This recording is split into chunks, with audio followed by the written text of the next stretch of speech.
Yo, what's up guys? My name is GLOCO and welcome back to the letter. We're now in part 14, boys, and I don't like what happened last time. Actually, I'm still unsure. If you guys remember, it's now Marianne's chapter and she went for a drink with her girlfriends and stuff like that. She got drunk, she sang really well and stuff like that. And for some coincidence, she met Mr. Right. Sorry, Mr. Right. Look, that little bitch, look, he's there. He was in the pub. And then they started talking, they got pissed drunk and stuff like that, and started flirting around, and now, for some reason, I think they did it. You know what I mean. But we're not sure yet. Let's see. The best thing about having my condo so close to the pub is the ease of access. As long as I can still stand and walk, I can make it home. Maybe I'd need help from a kind neighbor or two to help me with the last leg if I've really gone overboard on the alcohol. But I always made it home, sometimes with company.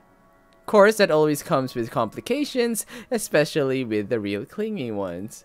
But it isn't anything a good tip about stalkers to the building security can't fix. I'm always nervous though, even if this isn't the first time I've done this. And the first few minutes when we enter my room are the first few agonizing minutes where I try not to panic. Okay, Mac, so far so good. Don't let him smell or your fear under all that liquid courage. He'll leave sooner or later and I'll never have to see him again, just like every other man before him. I'd like to say to myself that the men I've brought to my place were more scared than I was. Yet there is no fear when I look into Whiskey's eyes, only delight. When he starts touching me, I don't even hesitate when I push him against the door. Roughness is to be expected. And as long as he sticks to the script, everything will go smoothly. We'll have our little tumble in the sheets, he'll leave, we'll forget about. What? Eh? If somebody asked what I really wanted, I would have told them that I wanted a bed of roses, chocolates, and music, maybe in an Irish castle. But all I really wanted is her, and that's never going to be a reality. That was my fault, of course, because I was afraid, because I was a coward. They will never hold up a candle up to her. She was the light of my life, and I had to let her go. I can't even be bothered at the thought of her. Just the single thought of her makes my resolve to see this affair through waver. Wait! What is it now? What the fuck? Yes, what is it now? Oh my god, we can even choose if we could do it. Oh, it's gonna be to sex or not to sex? Ew! Ew! Why? Why is this a choice? Why would people want to do this choice anyway? Fuck! Ew! God! Fuck you, Luke! You know what, guys? You probably know what I'm gonna say. Okay, alright. Fuck this! Fuck this! No! No, we will not sex. Fuck you, Luke. Well, you guys want to know what happens if we say, that we have sex? You want to see the scenes after? I'm actually pretty curious, but for the second time, just for the second time, this is just out of curiosity. I'm gonna go over nothing, never mind, just to see what the next scenes will be. But after that, we're gonna go back, change it to this is wrong, because I'm pretty sure you guys are curious, okay? Alright? This is not my choice. My choice is this is wrong. But out of curiosity, I'm just gonna check it out just for a bit and see, alright? Nothing, never mind. Never mind. To hell with it. It doesn't even matter. I'm just doing this for the same reason. I bought a man before home and then... Oh! So she already had sex with some men. Okay! But fuck Luke, man. Okay, fuck... Ew! God! I don't even care about any of them. They were all nothing, less than nothing. We apart for there and all brr, but rips my belt off without even bothering to take off his own jacket. We somehow make it safely into my bed and I don't even feel it as he pins me down. Oh my god! They did it! Fucking my achievement said godlike. Jesus Christ, what is this? I did not expect this from this game. Not at all. Wow! Awesome! This is gross. Not that I do not enjoy watching porn or anything like that. It's just that fucking Luke and Marianne. No! No! I am so fucking glad. I am so fucking happy we broke up with this son of a bitch, Luke. Okay? So glad we made the perfect choice, guys. We made the perfect choice. We're good. No regrets. Okay. Shit, why am I... Fuck. Ew! This is punishment. Yes. Yeah. Oh, yeah. Okay. Fuck it. Come on. Are we gonna to this? Oh, man. Well, actually, Marianne is pretty... Mother of God, pray for us sinners. Oh, shit. Oh! I'm too busy trying to remember her hands during it all. And they are done. What is all? You were saying something while we were at it. It was a... Like, oh God, fuck me? I like it. Oh, the real prayer for forgiveness. Oh God. Oh shit. Okay. Okay. Fuck it. All right. That is it. I'm going back. I am so sorry you guys had to see that, but we were all curious. I'm a man after all, and you know, things like this just gets the better of me. But anyway, we're gonna go back. Okay, just give me a sec. All right. I can't even believe it. I had to show you Marianne being punished like that. I'm so sorry to all the Marianne fans. All right. Okay, here we go. All right. Again, I'm so sorry. But this is my choice now. My choice. This is wrong. Go fuck yourself, Luke. We're both drunk. Yes. And... This is wrong. Exactly. Don't you think it's a bit fucked up that we're about to have sex and we're just calling each other by the drinks that we had? Exactly. How messed up are we? Yeah. Doll, shut up with the ethics and morality talk. It is seriously putting me out of the mood. Good. If you want to leave now, Whiskey, I understand. I mean, with how smashed you are, it'd probably be best for you to sleep the night unless you want to be mugged. Yeah, but boy. I won't stop you. And this isn't going to happen. Bloody hell. Fuck yeah. Cock blocked. Of course, he's annoyed at me for putting off our night of sexual congress. But no means no. And beyond spewing a few profanities under his breath, he surprisingly simmers down soon enough. I was worried for a moment that he might try to force something. Instead, he makes a show of fixing his suit and smoothing down his hair before making himself comfortable on the nearest seat he could find. What are you doing then? You have a guest in your home. Put the damn kettle on. Dandelion tea if you have it. But I suppose all you have are those shitty tea bags from the store. If it isn't for the absurdity of this turn of events, I would have flipped him off for thinking I have no taste. But in the end, I just laugh. All I got are cans of Korean ginseng and lemon balm, though no dandelion. Without a second thought, I do wet the tea. That's 3 minutes to get the kettle to a boil. 3 minutes where we say nothing to each other. I mean, what do you even say to the guy I was going to sleep with until I changed my mind? I doubt he's in the mood to talk about the influence of Troyes and Mallory. It's still unusual by the time we're both seated on my bed with mugs of tea in hand. Just so you know, whatever is going on right now is a lot stranger and fucked up than the one night stand. We are two messed up individuals by your logic. Oh, yeah. Everything is messed up, if you ask me. War, terrorism, famine, poverty, loved ones and loved lost. Oh, this whole world is a cesspool. Yeah. The dead air is telling when it fills the room once more. One would think that this is a perfect time to burst, to spill about whatever issues that made us the fucked up person that we are today. And it is. But I guess some part of me would rather not put the weight of my problems on somebody else's shoulder. It wouldn't be fair to leave that to a person when I don't even know if we'll ever see each other again. Sooner rather than later, we both pass out on my bed, mugs left forgotten on the floor. Alright. When I wake, whiskey is already gone. A bottle of painkillers and a note on the table are the only evidence that I wasn't alone last night. I don't even question where these are from or just how he knew my real name. I'm just grateful for something to help with the hangover. Might as well. I have a job to do.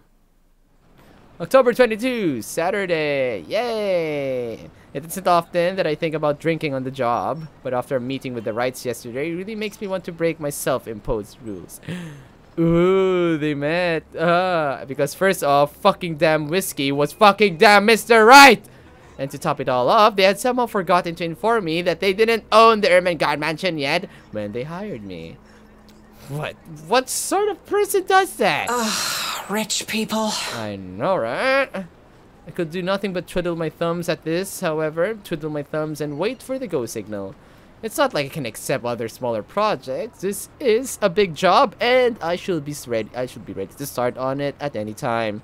Not to mention that my PA practically begged me to be patient and wait this out. It was a hard decision to agree, but I did so in the end. Besides, I'm doing this for the Ermengarde mansion and not for anything or anyone else. I'd have a headache whatever I do anyway. I'd go to the pub, but but seeing what happened a few days ago, I'd rather not end up in bed with another potential client. And it might be a huge leap in logic, but the library is the next best thing after the pub. And I have to go there anyway and need more books for that. Plus, I also need to return the ones I borrowed last time. Finding a new book or two to read for myself while I have nothing to do isn't such a bad idea either. So on a Saturday morning, I find myself going to the only library in Luxburn to hopefully cool off. After returning an Urzuli and a poetry book by Henry of Brady, I asked the librarian about the several titles on my list, though I don't have much luck on that front. Dialogue with Death has already been snatched, and she bluntly said that she did not keep our mathematical universe for someone who didn't return books on time.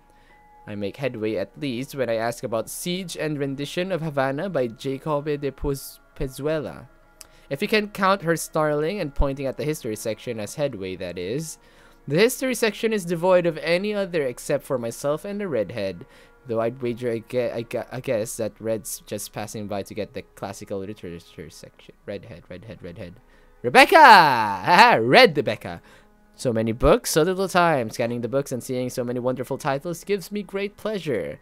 And that's when I spot it. Hello, sailor. Why don't you come to Mama? Hello, what the fudge? Thirsty tita si Marianne. Oh god. It's not the naval battle book I was looking for. No, it's even better. History of Luxburn Architecture, first edition. The newly acquired history. Yeah. I know, I just have to get it, and I have been waiting to get my hands on the book for so long. The fact that there is only one copy proves to be a problem, though, when Red reaches out for it the same time as I do. I think I had this first, miss. I can only stare her down when she refuses to let go of the book. Refusing to let go of it as well, I raise a brow at her in the hopes that the fact that I was significantly taller than her would intimidate the girl. Even then, she refused with a rebellious look. This isn't exactly light reading, miss. I mean, do you even know which architect was at the forefront of 18th century Irish architecture? A beat. She blinks and I can't help the smirk on my face, which is wiped off when she opens her mouth. Edward Lovett Pearce, who established the Palladian style through his work with Castletown House and the Irish Houses of Parliament. This bridge was destroyed in this year to delay French troops while under the regency of Mary of Guise. This is not what I was expecting. Let's be honest, how many people would know these history facts? Aside from me, anyway. Going right to the obscure ones, aren't you? Easy enough. Tullybody Old Bridge in Clackmannanshire, Scotland. On the January of 1560, if we want to be specific. Wow, yay, you guys know a lot, haha. Suddenly, it's a game where we throw these history questions and facts at each other, back and forth, in hushed tones unless we want to be thrown out of the library. After a while, it goes from some strange competition into this strange but friendly banter, if it could be called that. But as fun as it is, the exchange soon slows down until we're grinning at how odd this whole scene is. Marianne McCulloch. My desire for potatoes doesn't quite match what the stereotypes suggest. Rebecca Gales. The Scots' supposed hatred for the English wasn't enough to stop me from teaching their little spawns. Is that a racial thing? I'm not sure. By then, we had forgotten about our little tug of war, although she still holds the book in her hands. I'd let go of it without realizing when she answered my first question. History teacher, then? Got it in one. No wonder you gave me a run for my money. Now, if we're talking about architecture, I'd blow you out of the water. You're from where? Luxburn Uni? Oh no, just St. Goretti's. Ah, yes. St. Goretti's. Hey, the same school that Kyrie, I forgot that lolly bitch, that's his name.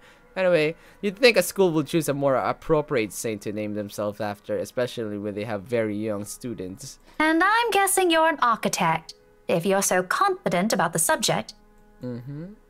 Interior designer, Miss Gales. Please, just call me Rebecca. You aren't one of my students, are you? Marianne, then. I could have said that I was an architect, but there's no point in explaining why I wasn't one anymore. So, I've never seen you before.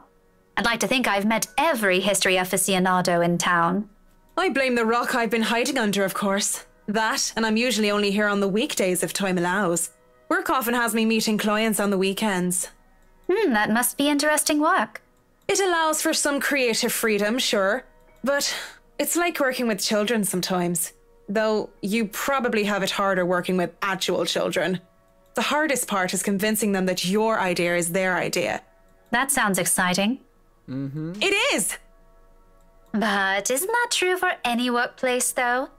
We just cross our fingers and hope there aren't any man-children in charge of important things. Man-children. Any big projects right now?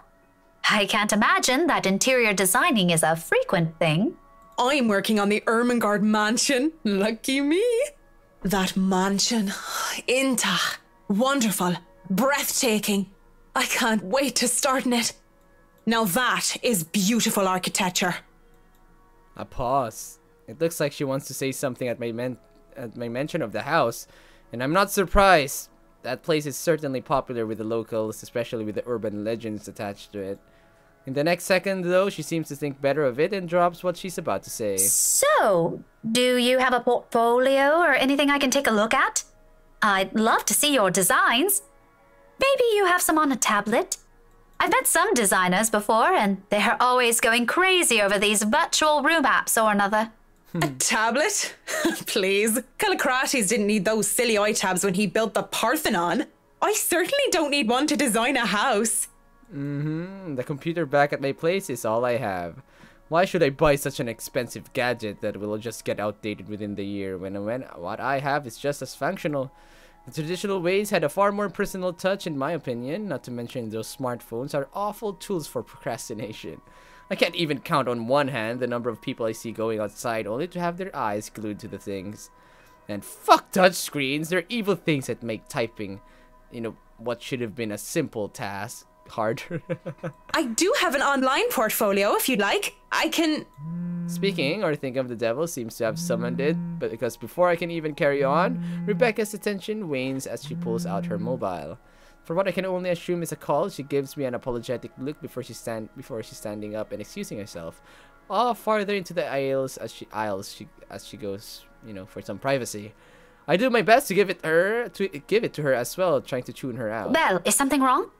Lunch at the coffee house? Isabella. Sure, I can make it. I'm not too far. I can be there in 10. Nice. But with how quiet the surrounding is, she can't blame me if I overhear snippets of her conversation. When she returns with a sheepish look on her face, I know that our friendly chat has to be cut short. Sorry, I have to go and meet with some friends. It's fine. Totally fine. No need to even apologize. About the book. Her embarrassment increases twofold when she realizes she's still holding on to history of Luxembourg architecture. I don't give her time to think about it as I put a hand up and shake my head, fishing out a pen and paper from my bag along with one of my business cards. I hand them over to her. I'm busy with work, so I might not even be able to take a peek at it anytime soon. You can go ahead and have it.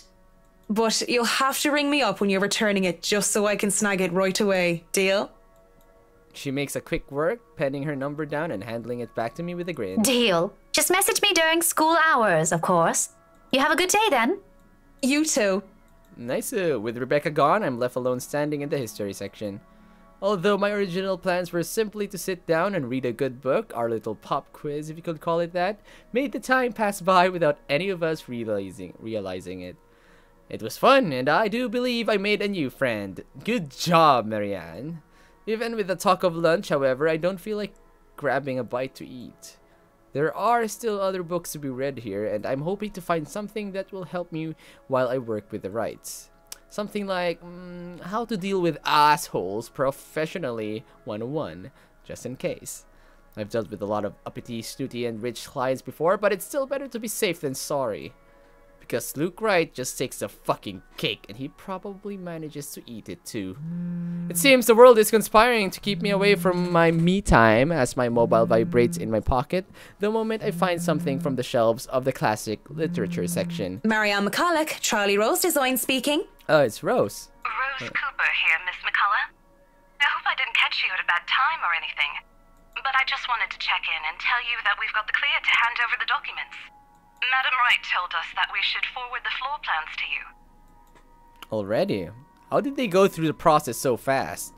Surely there is so many red tape to even acquire the forms in the transferring of rights. No matter how rich the rights are, it shouldn't be this quick, right? So, if I can just have your email, I'll be sending them your way. I'd actually like a physical copy of the floor plans. Oh, I suppose that's fine. I'm not at the office right now, but I can inform Miss Santos of your request. I'll make sure to drop by the office after lunch if that's fine. Not a problem. Right. Well, cheers. Right. Cheers. Cheers. I don't know. I just don't. Is there some sort of deeper miscommunication when we last met? These things take time. It's been, what, a day? Less than that even? There isn't even a point in trying to make sense of these people who seem to be larger than life. Huh. As it looks like I'm on the clock starting today, I might as well eat. Grabbing some fish and chips from one of the street food stalls, I find a table to spend time with a copy of Marquis Decides the Crime of Love, since Rebecca left with the book I wanted. I've read this one before, along with the rest of his works, and this will be the 18th time, in fact. But it's always nice to read through it again, when I don't have the time to enjoy something new. Besides, when you're dealing with people so filthy rich, they just end up plain filthy. You need the good old Marquis sound advice. La blessure se trouvant sans aucune sorte de conséquence. The world being without any consequence. Of course, it's folly to think that things have no consequence when everything actually does. That is true. Like anything you do has some kind of consequence. It's just going for the better or best, best outcome in a way. Like what we're doing with this game, trying to make the best choices in order to get the best, outcome. Briar Reality Corporation's Luxbourne branch isn't too far off from the city center, just a few blocks away, and I can easily eat and walk. I'd rather use this time to rest before I go into a flurry of activity. No doubt there'll be so much to do once we get hands-on with the mansion. Still a lot better than working on another condo, at least. Surely, no matter how much BRC and the old owners put into the restoration and preservation of the place, any big repairs will be superficial at most. I am quite certain that in their haste to sell the property, they did a rush job. It isn't an infrequent thing to do, despite how it is frowned upon. There will be a lot of hidden issues that I will need to weed out, and I have to make sure I find every single one of them, especially the more serious damages. Structural integrity is definitely on top of the list we will have to consider. The building might look sturdy, but it is centuries old. That alone will likely pose a few problems here and there, put limitations in what we can do. Wait, she said interior designer, not an architect. Isn't it the architect's job to do all those things that she just mentioned? Not really sure. Okay, anyone from the comment section who's taking architecture or interior design, please let me know in the comment section, okay? Clarify it for us. Anyway, besides, despite how much I detest this rich snob, they can pay rather handsomely, so long as I do an excellent job and do more than necessary. Those two things will always be made sure that our fellows keep coming. Those two things always made sure that our fellows keep coming, and I don't even have to hunt down projects for myself. Nice. When I do go up to BRC's office, I can't help but stop and stare when I enter the building. With the lunch hour closing, employees should have been back already, if they still aren't filtering through the doors. I get that it's a Saturday, that people probably feel tired and lazy to be working on a weekend. But they're still on the clock and not bumming about wasting company time on extended lunch breaks and cigarette sessions. The office is spacious, as it is with these big corporations. Each person is given their little space of what's usually a 2x2 meter cubicle. There is a lot of more empty chairs than there are actual people working at their desks. It reminds me far too much of my last day at Poriskova Projects during the massive layoffs due to the Irish economic crisis. But it isn't just that, though. Everything is as quiet as a grave. It's as if these people are merely ghosts. Speaking of ghosts, Santos comes in through the door looking as if she's just seen one. She looks at me wide-eyed like a deer caught in the headlights, ready to bolt at any moment. I'd ask out of concern, but I feel it's not my position to do so. What if it's something personal? I'd simply be overstepping my boundaries. Really, it's none of my business. I presume that Miss Cooper told you why I'm here, Miss Santos? Huh? Oh, yeah. Sorry, I just got back from lunch, you know? Oh, yeah. This was the time when Isabella and Zach and Becca had lunch, and after the lunchtime, she actually went back to... she looked in the window and then saw the image of that ghost bitch, and now she's back here. Okay. But it won't take too long. Don't worry. Of course it won't. This whole project has established itself to be a matter done in haste. I do hope it doesn't mean that people are being careless in their duties. She flinches and looks like she doesn't quite know how to respond to that. Thankfully, instead of opening her mouth, she leads the way towards her station and goes to fetch the floor plans. It won't take too long, as she said, but it does take a bit of, time spent to compose herself, most likely. You know, we usually just email these things. Yeah, I know, but I specifically asked for a raw copy of it. I prefer the real thing. There you go. Not that you would know. You probably have your nose stuck in front of a smartphone when you're not working, and even when you should be working, playing those mindless, addictive games. Hey! My girl Isabel isn't like that. I definitely wish Chris would stop playing that Batcat thingy during work hours, too. I know what you mean. Digital painting is nice, but nothing beats the smell of real paint. Oh. Not that I go and smell paint like a crazy person, but, you know, the real thing is different. That's true. Wait, what? Yes, nothing is quite like the real thing. Checking out the floor plans, I see that I'll have to a lot going for me. Now I know how Ray felt when he found the Central Park West building floor plans from that one movie. Wow, there's an attic here, another attic there. Wow, the developers really did a good job, making an actual floor plan of the mansion. Actually, I think most game developers do that, a floor plan of a map or something like that. But this is impressive. Good. Nice. Fucking big ass gallery. Big ass dining hall. Big ass music room. A foyer.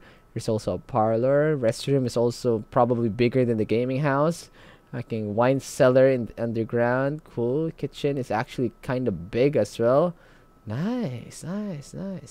Master's bedroom, quarter, conference room, theater. There's a theater. Nice. Study room. Wow, this is a really awesome house, mansion. Cool. Okay, we're good. All right. This is why I became an architect in the first place. Jacobian style at its finest is it's a single so wait, she's an interior designer and an architect. Actually, you can take both degrees. That's for sure. But why does she introduce herself as a... Okay, I know what. I will not dwell on that. Okay.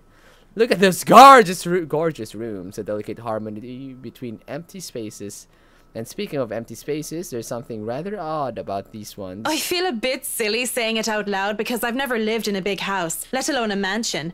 But during the tour, I had the distinct impression that the rooms were bigger.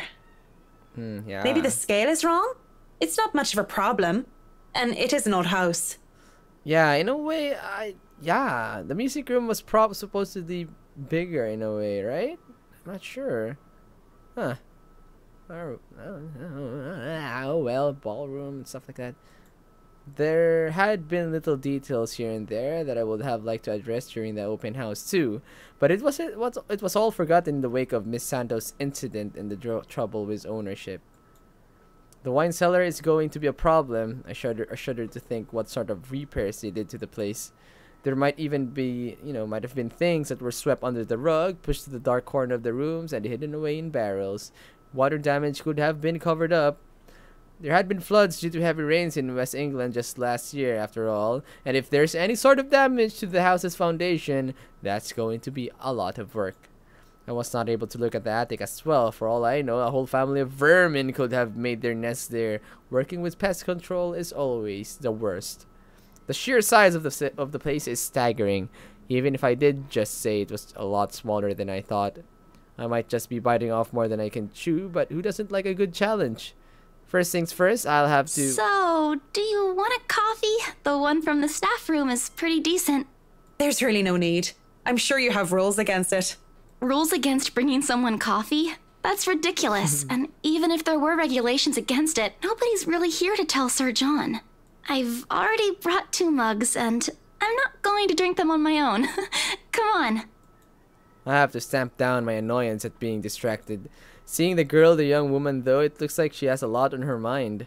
If babbling her is her way of dealing with stray thoughts, I'm not really the one she should be babbling to.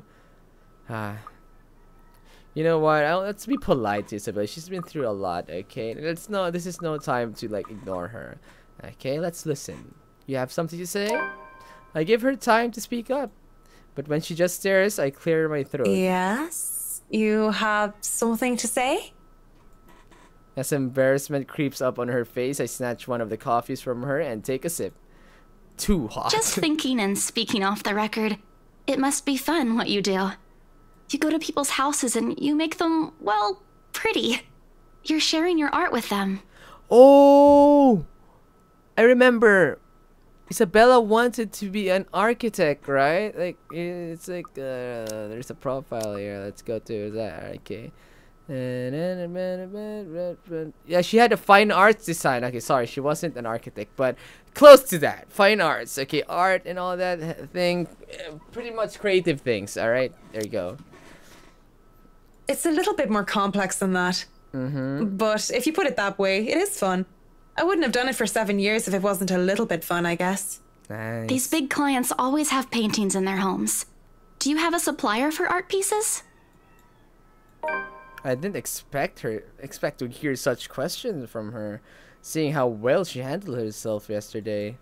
I didn't doubt then why she was assigned to an important sale like the Ermengarde mansion despite the little accident she had. Now she just looks too young, too nervous and unsure of herself, although her enthusiasm must make up for that in spades. In fact, I wouldn't have believed it if she had introduced herself the way she is at the moment. Why, watching her now, she actually looks like she should still be in college. Acts a bit like it too when I think about it. I thought she was a teen slumming it out in the mansion when I first saw her there, lying on the ground.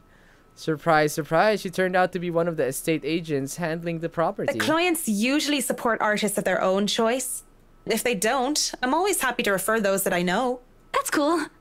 They're very picky. I don't think a hobbyist will have an easy time getting their work sold. Hey, I'll have you know I was a student of the fine arts. There you go. And yet here you are, selling property. Maybe you weren't a very fine student of the arts. Oh, hell, come on, Marianne. Don't be like that. Maybe I took that a bit too far. Yep.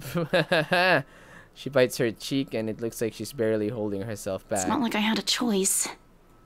She mutters it under her breath. I barely even hear it. But the hurt is there. And it makes one wonder what brought it on. Although it is understandable if her reason's what I think it is, very few people make it big in the art world. I can see why she'd be upset about it with that enthusiasm. I didn't have a choice when I left Ireland. It was that or years of unemployment. The recession and the toll it took in the construction industry was out of anyone's control. I don't know what choice she wasn't able to make, whether it was about her being at art school or something else. But the world isn't a fair place, that is true. And the sooner she accepts it, the better. Still, with that forlorn look on her face, I can't help but sigh. The girl reminds me far too much of myself when I was younger. Well, if you're thinking of commissioning your paintings, I'll have to see your work first. Oh, it's not... I didn't mean it like that. I don't have any paintings. Really? You sounded a lot like you still did art or want to. Oh, she definitely wants to. Now I'm starting to worry that you might just like the smell of paint. I'm not a paint huffer, sheesh. I just mean I don't make much anymore. I don't really have the time for it. The tools and materials aren't exactly cheap either. Everything has a price. It sounds like you're making excuses for something you're presumably passionate about. If you really want to practice art, A little out of your wallet isn't much. It's not that simple. Well, considering everything sad that's been happening to Isabella with her family, you know, eight siblings, it's not that simple. That is for sure. It's not. Life's simple. People just like to make it complex. It's more than that. It's actually quite complicated, Marianne. Speaking off the record, I have some advice for you, kid. Either go for what you want, or stop thinking about it when you have something else. That's actually quite true. You know, when I started being a YouTuber, I had to make some really hard sacrifices in order to go at it 100%. So what Marianne is telling is, you know, if you're gonna go for something, and if you're really passionate about something, and you want to risk everything, go at it 100%, guys. All right, don't go at it in a half-ass way, or else you'll also get half-ass results. If not, if you can't go 100%, then, you know, try something else. All right, try something else for a while. I don't know, until you can actually go for it 100%. That is unless you enjoy making yourself miserable. Then by all means. Yeah, as harsh as Marianne is right now, this is real talk. This is just downright real talk. You know, if you wanted to look at the floor plans without me bothering you, you could have just said so. Would you have left me alone? We'll never know now, will we? A strained air settles in the room afterwards. It doesn't help that she doesn't immediately leave, as she has said, lingering awkwardly by the door with that downcast expression. It's clear there's more she means to say, perhaps even to defend herself and her choices in life. Or is she expecting me to dish out more of that advice? It's an awkward affair, and I choose to hightail out of the reality office as quick as I can. Realty, sorry. So I am able to keep myself professional at all times does not mean I like it. And seeing that most of the day has already gone by before I realized it, I choose to head back to my flat instead. Despite today being a Saturday, no fun, but, you know, at least this way I can definitely avoid another unpleasant encounter. Considering how much I'll be seeing whiskey in the near foreseeable future, I have a feeling I'll need all the rest of the weekend that, you know, it can give me. For the first time in a long while, excited as I am to work on the mansion, I cannot wait to be over and done with this project. October 24, Monday! Whoopoo! There you go. Boom! That is it, boys. I'm gonna end this episode right here. Ha ha ha! God. Again, I'm sorry you guys had to see that, you know, that sex scene between whiskey and mint. I was out of curiosity, and now we see, you know, that's a bit of the everyday life of Marianne McCullough. You know, this is how usually most of the chapters begin with, you know, just showing or introducing the character and what goes on their lives and stuff like that. I can't remember if Miss McCullough actually saw the letter herself. I think she did, but so far there's still no sign of her encounter with the ghost bitch. Not yet. She actually kind of looks like her, in a way, you know, without all the rotting flesh and broken bones and stuff. Hey, is that a coincidence? Who knows? Alright, so I'm gonna end it here, guys. Thank you so much for continuing the support in this series, and I'm glad that we're back on track again, and I'm really happy with my choices so far. Okay, hopefully it results in a good ending or something like that. We'll see. Anyway, thank you, and see you again. Bye.